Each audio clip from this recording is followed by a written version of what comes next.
Hello everyone, Amradorn here, and welcome back to the Ramble SMP. I hope you're having a good day today. I'm doing well.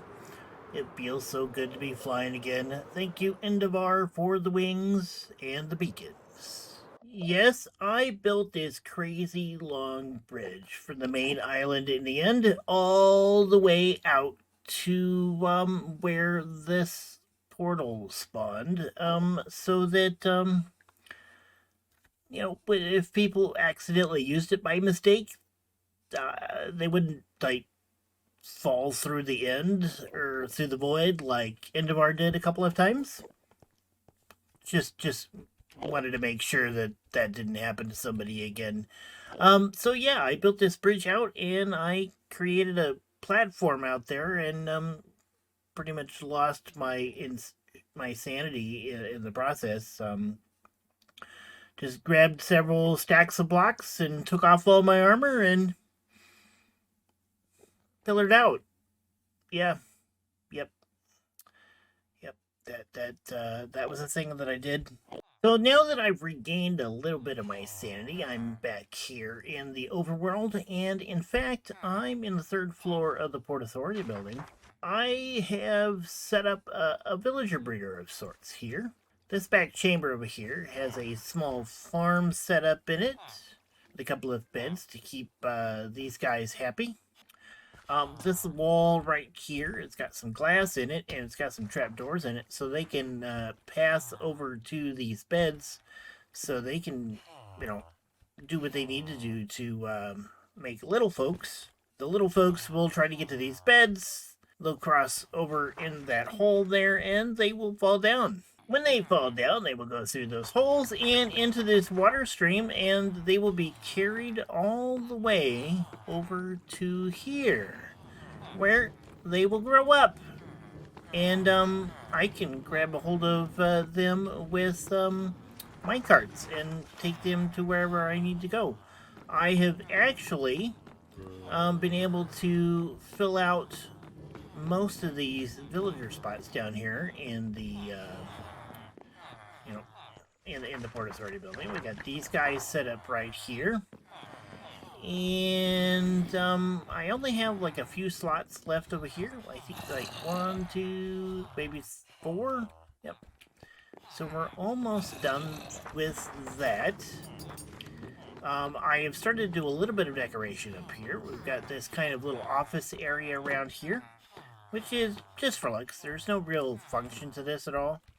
There is a little back space over here that we can get to. We can look out the windows to see what kind of ships are coming in.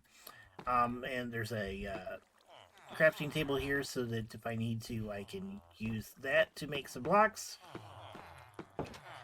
Now, I've held off on decorating most of the rest of this area up here because I do need to move some more villagers around. Like I said, I have 4 spots here that I need to finish. So I'm going to get those done before I, fill this in with stuff and make it really hard to, move a bunch of tracks and stuff down through there. I've set up this door here, and through that I have been able to make my way down here and, get some villagers in here into the Woolworths. So I've got a couple of shepherds in here for wool shopping. And I have one guy back here for leatherworking. I think I will probably end up putting a second guy down here for leatherworking. But I think 2 of each will be just fine. These guys are okay for trades, although both of them seem to want white wool. But I suppose I make a decent amount of white wool, so we can trade that for emeralds. And then use the emeralds to buy things like paintings. Paintings are good. So that is all set up. And I've done a little bit of decorating here. Got the front of Woolworth all finished up. I've started to do a little bit of decorating in the other places around here. There's still quite a bit to do. Yep. But so far everything is working out just fine. I'm really happy with the way this is all turning out.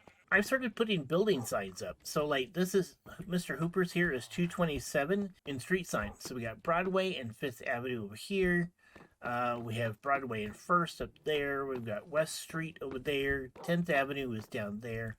And so, like, although the block numbers will kind of work, like real streets do. So, like, this is 255, and this is going to be our pumpkin and melon farm. I have started to work on kind of throwing some floor plan ideas around.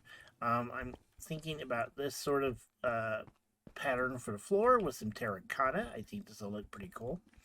The melon and pumpkin farms will actually go above here. They'll be on the second and third floors. And I've got a little access up there so I can get into Mr. Hooper's. And I think what I'm going to do is I'm just going to manually stock that store over there with the pumpkins and melons that are growing up here. I think that'll be fine. But I haven't totally decided what I want to use this space for. Since the pumpkins and melons are going to be sold in Mr. Hooper's, I really don't need them over here. And I'm kind of thinking about maybe a redstone shop here. I think that would go really well. And especially if I use this like tile pattern, that would go really nice here. And then I can, I'm thinking like 2 floors of melons and pumpkins growing, and I think that'll work out just fine for that. But we're getting there, and then I just need to finish the top floor of the restaurant, and we'll be all set with that one. And then we can move on finally to another block. I'm using dark oak so far. I haven't like really fleshed it out. I'm just not sure how that's all going to work out. It does kind of clash over here, so we'll probably end up trying to put some sort of tree or something in here. Maybe a custom tree to kind of fill this in and make it so it's got some sort of separation there. But so far it's working out pretty good. I'm really happy with it. So I think that I need to get this put together, and so I'm going to jump into a time lapse here and see if we can't build this building.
and the new building is finished. I hope you enjoyed that time lapse. I had fun building this building, and it went together pretty good. Actually, I pre-built this on a backup server, and just so I could get a feel for it and plan out the materials. And I think I did a pretty good job this time. Let's pop in here and see what we've got. Now, this is going to be 255 Broadway. This will be a kind of a redstone shop here at the bottom. And that's what we got so far. We've got redstone components and stuff for sale in here as a start. Pistons, we got dispensers, and I'll have to spend quite a bit of time filling this up as we get components. This is the main counter. This was fairly simple in here. I think it worked well. We go into the back room here, and we have a flight of stairs up into this room. Now, this room here, I haven't really decided. I think this is primarily going to be some storage. It does have access over here to the inside of Mr. Hooper's store. And then up here, now this very large area in here is going to be the home of two farms. We're going to have the pumpkin farm here. It's going to be 3 levels high. And we're going to have the melon farm over here, which will also be 3 levels high. And they're going to be the same design. And actually, I've looked at a tutorial done by K1. Avamance also did a video on it. There'll be links in the description for both of those videos. And it's a really good build. It doesn't use a whole lot of redstone. It's kind of an interesting mechanic, and I'd like to give it a shot here. This area will be big enough for 3 layers of both farms, and so they'll output, and then we'll probably have the storage below. But I think I'm going to go ahead and build the farms in the next episode, and we'll take a look at them there, because I am out of time for this episode. It took me a little bit longer to put this together than I was really expecting, probably because I did a whole lot of planning ahead of time, but I think it worked, and I think that will probably be something I do quite a bit more in the future. So I hope you enjoyed this video. If you did, please hit the like button down below. If you're new to the channel, maybe consider subscribing, so you can see more of my content later on. But until next time, you folks have a good one. Goodbye.